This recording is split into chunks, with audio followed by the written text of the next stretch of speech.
follow the curly girl method?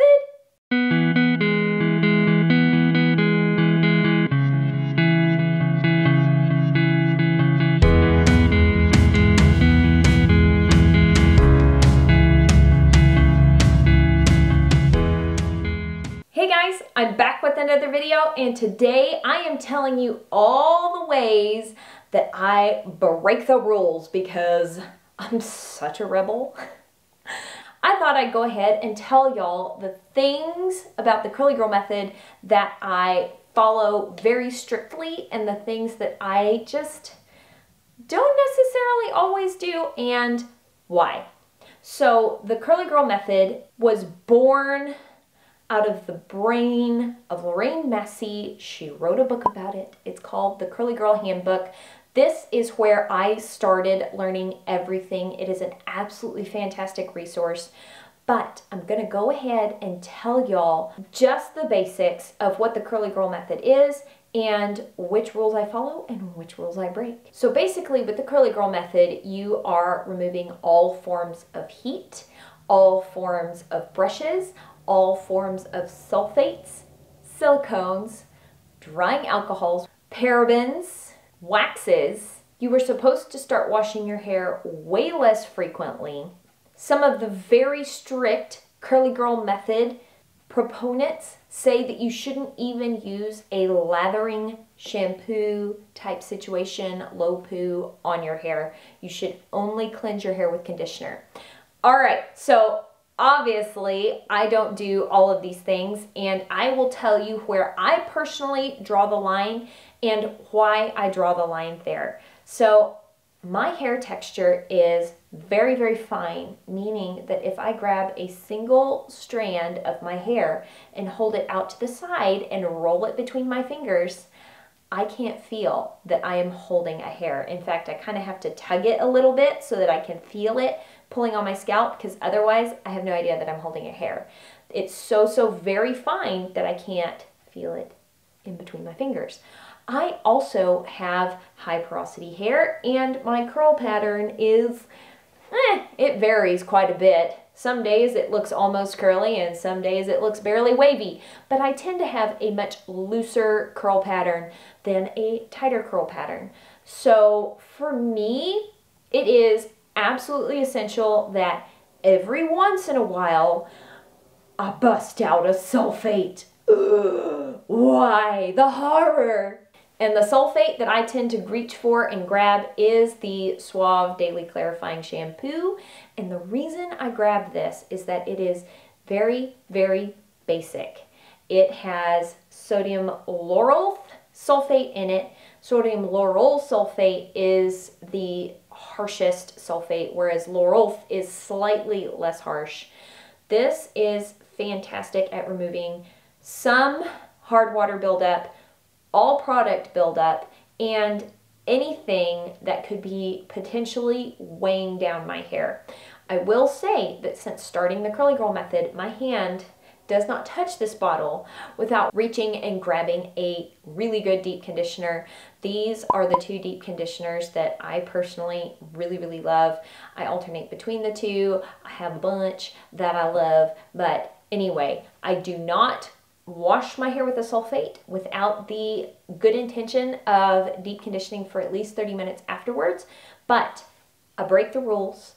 I use a sulfate every once in a while for my fine, wavy hair. Another rule that I break when I do the curly girl method is that I use a brush. Gasp. Okay, y'all are probably gonna get tired of me being a goof, but seriously, I do use a brush, and I find this to be an incredibly helpful tool. I did choose to start using a brush with very flexible bristles. This minimizes the ripping and tearing that we have all done to our hair. Did anybody else do that? Like get the brush and just rip through their hair because they thought their hair was being almost naughty, and so it had to be like punished and brushed really hard because it was tangling, and if somehow I fiercely brushed it, it would make it go into submission. Wow, younger Corn Bean had some weird ideas about hair. But now I only brush my hair when I am in the shower. I have cleansed my hair, I've added my conditioner, I've finger detangled, then I will go in with a brush and really finish distributing the conditioner through my hair and making sure that every last tangle is gone. Having copious amounts of water and conditioner in my hair when I use the brush is so helpful. I know now that when I feel any tugging and pulling that I need to stop, add more water, a little more conditioner, maybe do some squish in there. It's amazing how much squishing some water and conditioner into a knot will help it just melt away. And then I can gently go in with the brush, starting at the tips and working my way up. I'm not going to run the brush through the entirety of my hair because I don't tend to brush my hair when it's dry. I have on occasion done that, but it's not a common occurrence. So I am brushing my hair way less than I used to, usually only when my hair is saturated with water and conditioner. But I use the brush, which isn't Curly Girl approved. Another thing I do is that on very rare occasions, I will use a drying alcohol in my hair. Gasp! Oh no! Yeah, literally every time. Sorry. So drying alcohols are out for the Curly Girl method because they dry out your hair. The Curly Girl method was designed to help hair that is curly and naturally drier retain its moisture better. So drying alcohols are counterintuitive to that. And one of the things that I do is that sometimes I'll use a conditioner that has a drying alcohol on the label. Now, I've talked about this in my Zoto's Professionals All About Curls video, which I'll have linked up here on one side or the other. I don't remember which side. And basically, they have some isopropyl alcohol in their formulation, which was a solvent for the bihydramonium chloride, which is a very moisturizing ingredient.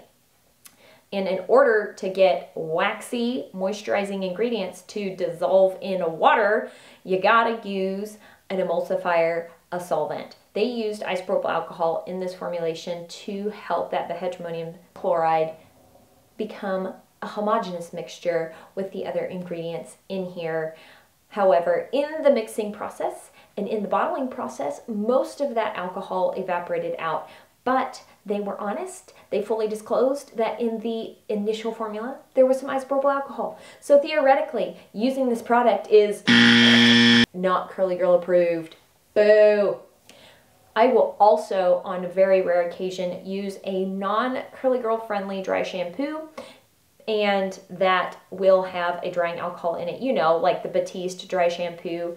That's good stuff, man. I will spray that on my hair. I have heard several curly girls talk about this, and the theory is that as soon as you start spraying it, that alcohol just acts as a propellant for the dry shampoo, and it just helps carry the dry shampoo ingredients into your hair, but it's evaporating out.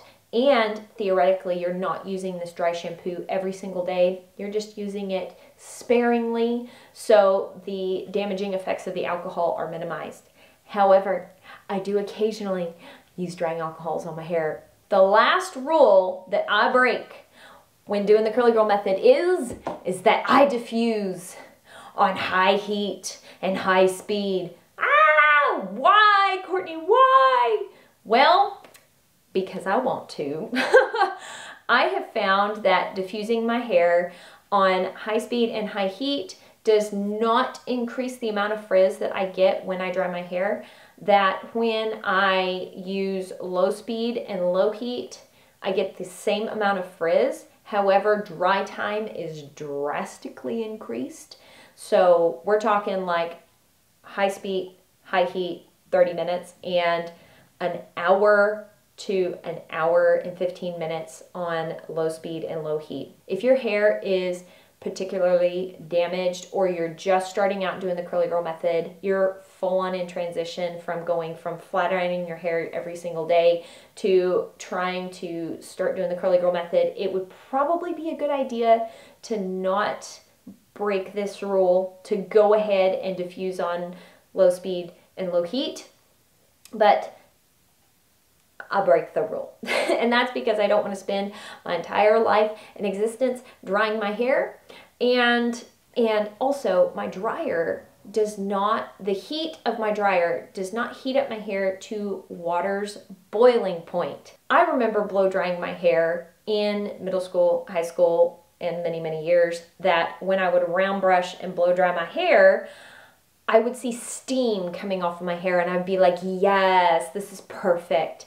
So I was actually heating up the water molecule to its boiling point, and it was like exploding out of my hair shaft, because like we spend all this time trying to get water and moisture into our hair, and then we heat it up and it evaporates out. You lost all the moisture in your hair. Also, that little water molecule tore a water molecule shaped hole in your hair shaft. So tiny little perforations all over your hair. Not good. Diffusing on high speed and high heat is still more gentle than round brushing your hair and getting that blow dryer really, really close to your hair and watching the steam come off. If you are diffusing your hair and you start to see steam, you might want to turn down your blow dryer a little bit. But I have never noticed that when I've been breaking the curly girl rules and diffusing my hair on high speed and high heat. All I've noticed is that it has cut down my dry time. Those are the curly girl method rules that I break. So where do I draw the line? What rules do I actually diligently follow and kind of have an incredibly hard time when I break them? Well, for me personally, silicones is where I draw the line. For years and years and years, I used extremely heavy silicone-laden serums in my hair. And remember, my hair is incredibly fine and wavy and easily weighed down. That now, when I use silicones on my hair, it just feels plasticky and extremely weighed down. I know some women with absolutely glorious curls that use silicones in their products, and it is incredibly helpful to them. However, I have tried reincorporating silicones into my hair care routine, and I just don't like it. My hair doesn't like it. I like how soft and silky my hair feels now naturally. Silicones give it a very artificial silky feeling, and I like the natural, healthy, shiny look of my hair without the silicones.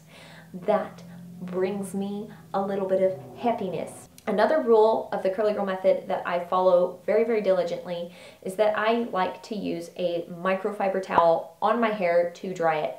I've recently talked about this quite a bit. It is the perfect hair care towel. It's magic. I, for the longest time, used a cotton t-shirt on my hair. That was far better than using the heavy terry cloth towels of old before doing the curly girl method. But the cotton t-shirt was fantastic, but the perfect hair care towel is definitely one of those things that I wish I had had earlier on in doing this healthy hair journey. It would have been extremely helpful. My goodness, this towel is epic. So I don't use heavy terry cloth towels on my hair anymore, and I love it. It is so helpful. And I don't know if this one counts as a very strict rule, but something that I have been doing very consistently for a long time that I will not stop doing is sleeping on a silk pillowcase or tying up my hair with a silk scarf at night. I find that doing those things has wildly helped my hair. Sleeping on a silk pillowcase has definitely been beneficial enough to me that that is something that I will continue doing, even if I completely quit the curly girl method tomorrow and go back to blow frying my hair straight. So when I think about using a product on my hair, I think about it as a tool to make my hair healthier. And in some instances, using products with alcohols, like conditioners that have very moisturizing ingredients in them that need a solvent in order to help them be used effectively in the formula, or using a sulfate to remove extreme buildup from my hair and let my hair breathe. Those things are very, very beneficial to me and helpful to me. So anytime I think about incorporating a new product into my routine, I'm thinking about, does this increase my hair's health or will it drastically decrease my hair's health? I'm not looking at the label necessarily and reading, great curls, great shine, awesome enhancement, definition. I'm turning it over and I'm reading the ingredients list, and I know what ingredients work well for my hair and which ones don't. And that's why I approach it the way I do. If you found this video helpful, go ahead and give it a thumbs up. I really, really appreciate it. It helps me out a little bit. It also lets me know that this video was beneficial and helpful in some way, and that is the whole goal of this channel. I want to be as helpful as humanly possible because the Curly Girl method is an absolute blast. I have loved how it's transformed my hair and my heart, and I want everyone else to enjoy it as much as I did. That's why I'm making these videos, so let me know if it was helpful to you. Also, go ahead and subscribe and click that notification bell. I have a bunch more videos coming out soon, and I would love to have y'all stick around for those. I love hanging out with y'all in the comments, and let me know in the comments down below which Curly Girl method rules you bend, which ones you break, and which ones you follow very strictly and why. I would love to know. Thank you guys so much for watching this video. I hope you have an absolutely fantastic day, and I will talk to y'all later. Bye!